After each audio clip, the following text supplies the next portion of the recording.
Hello everyone, welcome channel learn with ease. आज हम solve करेंगे फाइनेंशियल स्टेटमेंट्स विद एडजस्टमेंट्स का क्वेश्चन नंबर 20, क्लास 11 का चैप्टर 21 डीके गोयल की बुक से। अगर आप ऑनलाइन क्लासेस चाहते हो तो मुझे कौन से नंबर पर व्हाट्सएप करोगे? जो स्क्रीन पर मिल रहा है आपको नंबर, उस स्क्रीन पर दिए गए नंबर पर ही आप मुझे व्हाट्सएप करोगे अपना नाम और क्लास। और अगर आप सॉल्यूशन ढूंढ रहे हो डीके गोयल की न्यू एडिशन बुक के, तो चैनल की प्लेलिस्ट को क्लिक करो, आपको सभी सॉल्यूशन अपलोडेड मिलेंगे।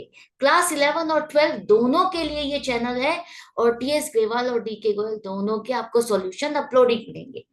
साथ में ही कम्युनिटी सेक्शन में मिलेंगे एमसीक्यूज क्विज के फॉर्मेट में और एमसीक्यूज के सॉल्यूशंस हैं शॉर्ट्स में। तो बहुत कुछ है चैनल पर, विजिट द चैनल। अच्छा लगे तो शेयर और सब्सक्राइब जरूर करना। क्वेश्चन में दिया है कि आपको ट्रायल बैलेंस दिया गया है गीता का।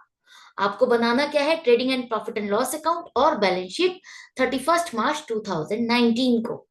तो कैसे स्टार्टिंग करेंगे? जैसा कि मैं हमेशा आपको कहती हूँ कि प्रॉफिट एंड लॉस अकाउंट और बैलेंस शीट दोनों बनाने को कहा है, तो फॉर्मेट तैयार रखो, और जो एडजस्टमेंट्स कहा है करने के लिए उसको मार्क कर लो कि कहाँ कहाँ हमें एडजस्टमेंट्स करनी है फटाफट, ताकि वो मिस ना करें। तो जैसे कि फर्स्ट एडजस्टमेंट है हमारी स्टॉक से रिलेटेड, वो तो क्लोजिंग स्टॉक है जो कि हम बैलेंस शीट में शो करेंगे और ट्रेडिंग अकाउंट में। नेक्स्ट है आपका, अगर स्टॉक फायर से डिस्ट्रॉय हो गया तो कहाँ एडजस्टमेंट करेंगे हम? परचेजेस में। परचेजेस को मार्क कर लो। इसके बाद 1500 जो रेंट का अमाउंट है वो आपने डेटर्स में इंक्लूड किया है, तो कहाँ कहाँ चेंज आएगा? डेटर्स में और रेंट अकाउंट में, तो इसको मार्क कर लो। इसके बाद आपको राइट ऑफ करने हैं फर्दर बैड डेट्स 4000, तो डेटर्स में सेकंड एडजस्टमेंट। सेल में आपका रिटर्न बेसिस पर एक सेल इंक्लूडेड है 2500, तो ये एडजस्टमेंट होगी आपकी सेल में, तो सेल को मार्क कर लो। और इससे रिलेटेड डेटर्स में भी एडजस्टमेंट होगी। तो तीन एडजस्टमेंट्स अभी तक आप नोट कर चुके हो कि जो डेटर्स के साथ आपको करनी है। फोर्थ एडजस्टमेंट जो आपको करनी है वो प्रोविजन फॉर डाउटफुल डेट्स, वो भी आपके डेटर से रिलेटेड है। तो डेटर से रिलेटेड चार एडजस्टमेंट्स आपको करनी है, और बाकी किस किस में एडजस्टमेंट करनी है हल्का हल्का सा मार्क कर लो ताकि आप मिस ना करो। अब जैसे आपको अकाउंट्स दिए हुए हैं उन्हीं को एक एक करके पिक करके आप फॉर्मेट में पोस्ट करते रहो, फॉर्मेट में फीड करते रहो, ताकि एक भी चीज मिस ना हो। तो सबसे पहले हम डेबिट बैलेंसेस पिक करते हैं। तो डेबिट बैलेंस में आपके पास है स्टॉक ऑन 1 अप्रैल 2018। 2018 का 1 अप्रैल का बैलेंस है। इट मीन्स ये क्या है? Opening stock. और ओपनिंग स्टॉक हम कहाँ लिखते हैं? ट्रेडिंग अकाउंट में सबसे ऊपर डेबिट साइड पे लिखते हो आप, इस तरह से। To opening stock 70,000, correct. इसके बाद प्लांट एंड मशीनरी, ये क्या है? एसेट है, जिसे हम कहाँ शो करेंगे? बैलेंस शीट में शो करेंगे, एसेट्स में। तो प्लांट एंड मशीनरी 3,50,000। अब जो सबसे बड़ी गलती आप लोग ये करने वाले हो वो ये कि जो डेप्रिसिएशन दिया है उसे भी आप यहाँ पर माइनस करने वाले हो और प्रॉफिट एंड लॉस में भी लिखने वाले हो। नहीं, जब डेप्रिसिएशन आपको ट्रायल बैलेंस में दिया है, इट मींस आप ऑलरेडी इस डेप्रिसिएशन को प्लांट एंड मशीनरी से माइनस कर चुके हो, आपको दोबारा से माइनस नहीं करना। अगर एडिशनल इंफॉर्मेशन में दिया होता कि provide the depreciation on plant and machinery, तो दो जगह आपको एडजस्टमेंट करनी होती। एक एडजस्टमेंट आपको प्रॉफिट एंड लॉस में खर्चा दिखाना होता, और दूसरा वही डेप्रिसिएशन एसेट में से माइनस करके आपको दिखाना होता। तो ये ऑलरेडी आप माइनस कर चुके हो, ये नेट अमाउंट है, आफ्टर डेप्रिसिएशन अमाउंट है। और जो डेप्रिसिएशन है ये हम बाद में प्रॉफिट एंड लॉस में लिखेंगे जैसे इसका नंबर आएगा। तो सबसे पहले हमने प्लांट एंड मशीनरी को रिकॉर्ड कर लिया। इसके बाद रेंट अकाउंट रेड मार्क्ड है, इसका मतलब हमें इसको एडजस्टमेंट करनी है। तो रेंट आप पहले लिखो 30,000। एडजस्टमेंट क्या करनी है कि 1500 का जो रेंट ऑफिस का है वो हमने लैंडलॉर्ड के अकाउंट में डाल दिया, उसके अकाउंट को डेबिट कर दिया और वो डेटर्स में इंक्लूड कर दिया। नहीं, लैंडलॉर्ड के अकाउंट, अगर आपने रेंट लैंडलॉर्ड को पे किया है तो वो खर्चा है, उसके अकाउंट को आप डेबिट नहीं करोगे। अगर आपने रेंट पे किया है तो रेंट अकाउंट डेबिट होगा, लैंडलॉर्ड अकाउंट डेबिट नहीं होगा। तो ये जो डेटर्स में आपने अमाउंट इंक्लूड की है 1500, वहां से निकाल के खर्चों में डालोगे, एक्सपेंसेस बुक करोगे 1500, तो टोटल रेंट हो गया आपका 31,500। साइमल्टेनियसली साथ के साथ आपको डेटर्स भी रिड्यूस करने हैं 1500 से। तो एक एडजस्टमेंट हो गई आपकी डेटर की। इसके बाद नेक्स्ट क्या है आपका, depreciation on plant and machinery. यहां नहीं आएगा, सीधा सीधा प्रॉफिट एंड लॉस में लिखोगे आप, to depreciation account 15,000 debit side पे। डेबिट बैलेंस है तो अगर बैलेंस शीट में आएगा तो इसका मतलब वो एसेट है, और अगर आपके वो खर्चे हैं तो प्रॉफिट एंड लॉस अकाउंट में आएंगे या ट्रेडिंग अकाउंट में आएंगे। वेजेस, वेजेस आपका क्या है, डायरेक्ट एक्सपेंस है जिसे हम ट्रेडिंग अकाउंट में लिखेंगे, to wages account 20,000। Salary for 11 months, अब सैलरी आपने 11 मंथ्स की डाली है 11,000, इसका मतलब क्या है, 1 मंथ की पेबल है। आपका ये तो है नहीं कि आपने ड्यूरिंग द ईयर बिजनेस शुरू किया, तो आपको अगर यहाँ पर सिर्फ ये लिखा है 11 मंथ्स लिखा है, इसका मतलब ये इंफॉर्मेशन आपको दी है कि 1 मंथ का सैलरी देना बाकी है, 1 मंथ की सैलरी ड्यू है, उसकी आपको एडजस्टमेंट करनी है। कुछ इंफॉर्मेशन आपको ट्रायल बैलेंस में दी होती है, उससे रिलेटेड एडजस्टमेंट्स आपको यहाँ की इंफॉर्मेशन पिक करके करनी है। जरूरी नहीं है यहाँ एडिशनल इंफॉर्मेशन ने दिया है तभी आप करोगे, अगर यहाँ लिखा है तो यहाँ से भी आपको एडिशनल इंफॉर्मेशन दी गई है, उसके अकॉर्डिंग आपको इसको रिकॉर्ड करना है। तो जो सैलरी फॉर 11 मंथ्स है, मतलब हर महीने की सैलरी कितनी हो गई आपकी, 1,000। तो 1 महीने की जो सैलरी रह गई है 12 मंथ की, वो आपने पे नहीं की है तो आउटस्टैंडिंग है। अकाउंटिंग स्टैंडर्ड के अकॉर्डिंग अगर आपने किसी की सर्विसेज ले ली, वो खर्चा आपने इस साल किया है, लेकिन आपने पेमेंट की है नहीं की, उससे इंपैक्ट नहीं पड़ता। अगर आपने किसी की सर्विसेज ली, वो खर्चा इस साल से रिलेटेड है, तो आप खर्चा रिकॉर्ड करोगे, जितना पे कर दिया है और जितना पेबल है दोनों मिलाकर के टोटल एक्सपेंस 12,000 सैलरी का आ जाएगा।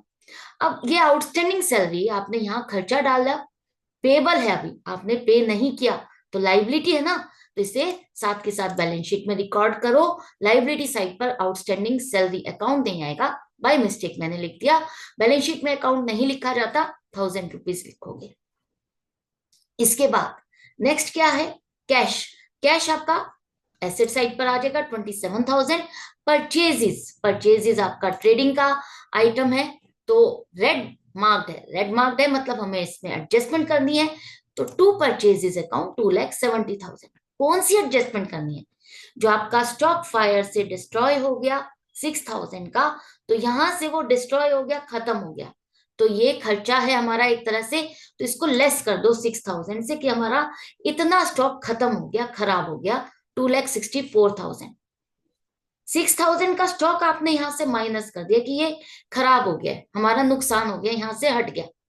अब जो 6,000 का लॉस हुआ, एक तरह से मान के चलते यहाँ से 6,000 का स्टॉक हमने निकाला और उसको हमने एक तरह से बेचा, मान लेते हैं बेचेंगे, और बेचने पर हमें मिल रहे हैं 3,600, तो 3,600 रुपीज मिले, बाकी 2,400 क्या है, नुकसान है ना।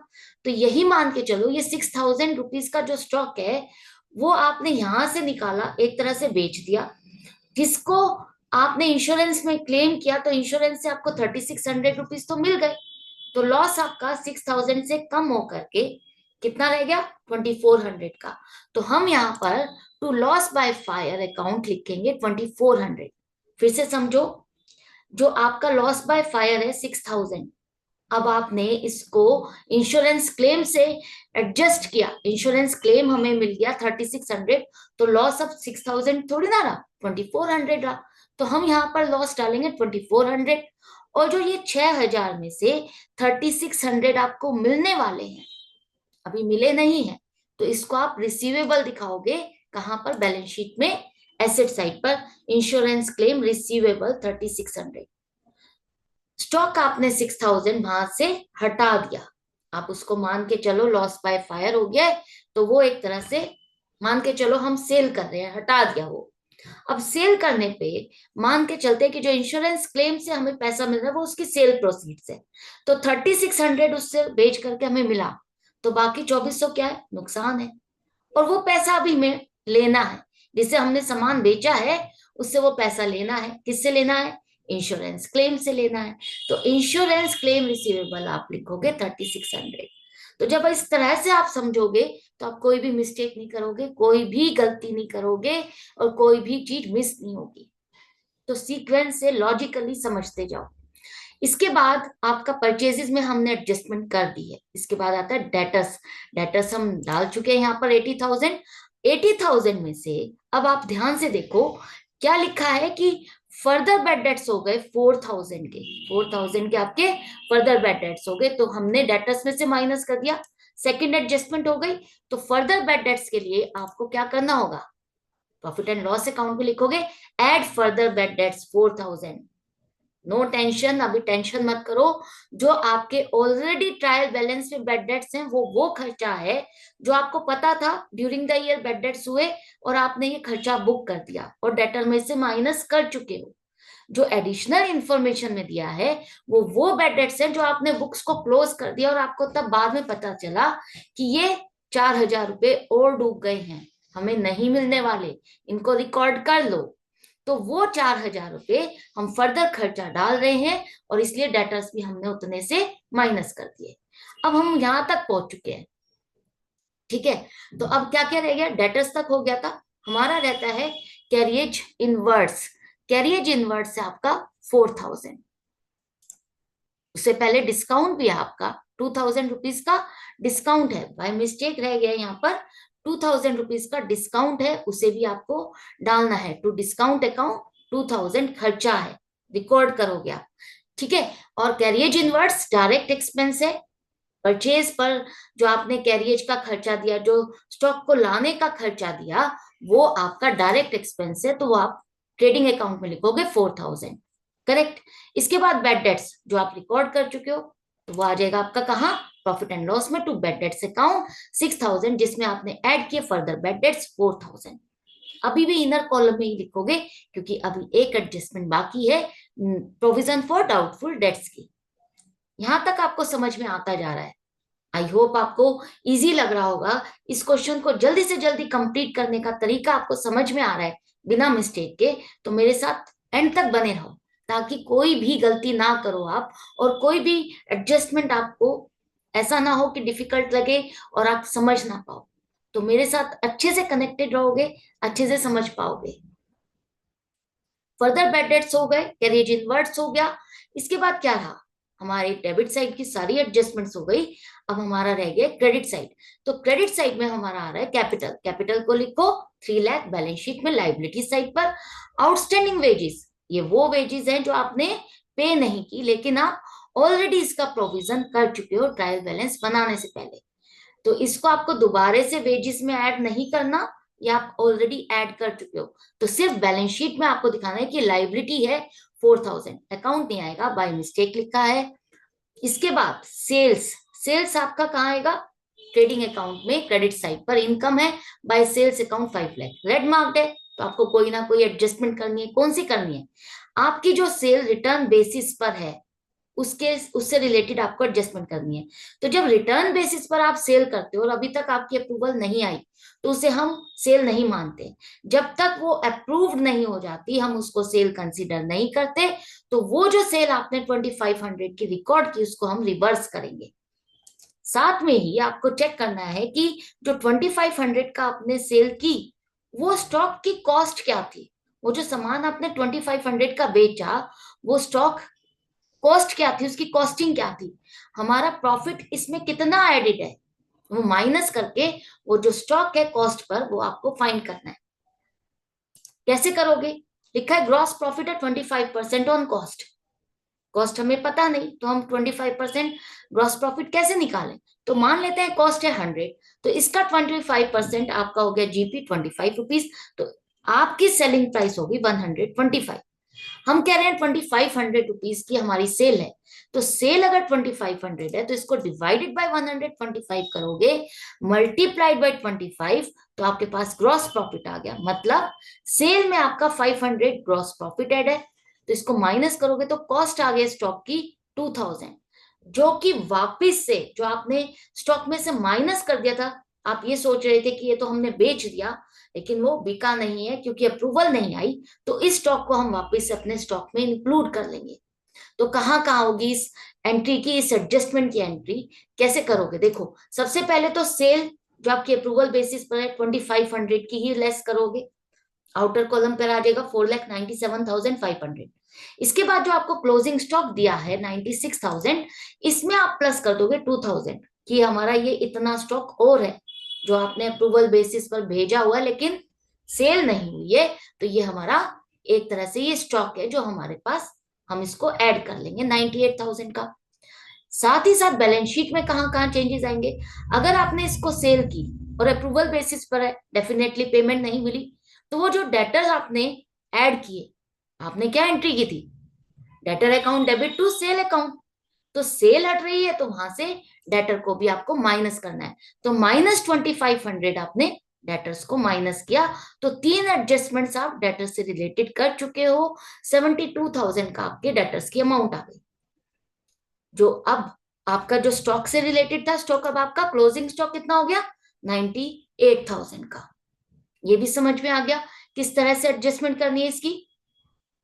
अब जो आपको कहा है कि प्रोविजन बनाओ 5% फॉर डाउटफुल डेट्स, तो वो 5% प्रोविजन आपको 72,000 का बनाना है, तो 72,000 का 5% 3600 माइनस करोगे, आउटर कॉलम में आ जाएंगे आपके डेटर्स 68,400। अब जो ये प्रोविजन किया है एक तरह से ये खर्चा है, तो इसे आप प्रॉफिट एंड लॉस अकाउंट में कहा लिखोगे, यहाँ to bad debts, add further bad debts, add provision for doubtful debts 3600, outer column में आ जाएगा 13,600। ये भी लिखने के बाद अब क्या रह गया, सब कुछ लिख लिया। अब तो बाकी रह गया कि हम फाइंड करें कि हमारा प्रॉफिट क्या है, ग्रॉस प्रॉफिट और नेट प्रॉफिट। तो कैसे फाइंड करेंगे, क्रेडिट साइड का टोटल चेक करो। हाँ, अभी रह गए हैं कुछ चीजें रह गई है। क्रेडिटर्स, बैलेंस शीट में आपके क्रेडिटर्स और बिल्स पेबल रह गए हैं, इन दोनों को लिखोगे, और जो डिस्काउंट और कमीशन रह गया है ये आपकी इनकम है, इसे आप क्रेडिट साइड पे प्रॉफिट एंड लॉस में लिखोगे। अब कंप्लीट हो गया है, तो अब कंप्लीट हो गया, नेट प्रॉफिट आ जाएगा आपका कितना और ग्रॉस प्रॉफिट कितना आएगा। तो सबसे पहले क्रेडिट साइड का टोटल करोगे और डेबिट साइड का टोटल करोगे, तो जो डिफरेंस आ रहा है, क्रेडिट साइड का टोटल ज्यादा है, तो डिफरेंस जब आएगा तो वो प्रॉफिट है। प्रॉफिट है, लिखो to gross profit CD 2,37,500 end में लिखो टोटल। अब जो ये ग्रॉस प्रॉफिट है इसको ब्रॉट डाउन करेंगे, by gross profit brought down 2,37,500। अभी आपने डायरेक्ट एक्सपेंसेस माइनस किए थे, अब हम इनडायरेक्ट इनकम को प्लस करेंगे और इनडायरेक्ट एक्सपेंसेस को माइनस करेंगे। तो अब जो आएगा आपके पास नेट अमाउंट, क्रेडिट साइड की ये है, डेबिट साइड की है, माइनस करने पर जो अमाउंट आ रही है वो नेट प्रॉफिट है। तो टू नेट प्रॉफिट 1,81,000 एंड में लिखो टोटल। अब जो ये नेट प्रॉफिट है ये किसको मिलेगा, प्रोप्राइटर को मिलेगा, उसकी कैपिटल में आप ऐड करोगे, तो ऐड कर दो यहाँ पर कैपिटल में, ऐड नेट प्रॉफिट 1,81,000, 4,81,000 हो गया यहाँ पर टोटल। सब कुछ कर लिया, अब फिंगर क्रॉस कर लो कि आपकी लाइबिलिटीज और एसेट साइड का टोटल मैच कर जाए। इतनी मेहनत की है, सब कुछ ठीक निकले। तो लाइबिलिटी साइड का टोटल 5,47,000 और एसेट साइड का टोटल वो भी 5,47,000। तो इसका मतलब हमने क्वेश्चन करेक्ट किया है, कंप्लीट किया है बिना मिस्टेक के। तो इसी तरह से कनेक्टेड रहो, सीखते रहो, समझते रहो, प्रैक्टिस करते रहो। काफी क्वेश्चंस मैं अपलोड कर चुकी हूँ, आप उसे प्रैक्टिस कर सकते हो। अगर डाउट है, कंफ्यूजन है, तो कमेंट सेक्शन में लिख करके पूछ सकते हो। मिलते हैं नेक्स्ट वीडियो में नेक्स्ट क्वेश्चन के साथ। Good bye and take care.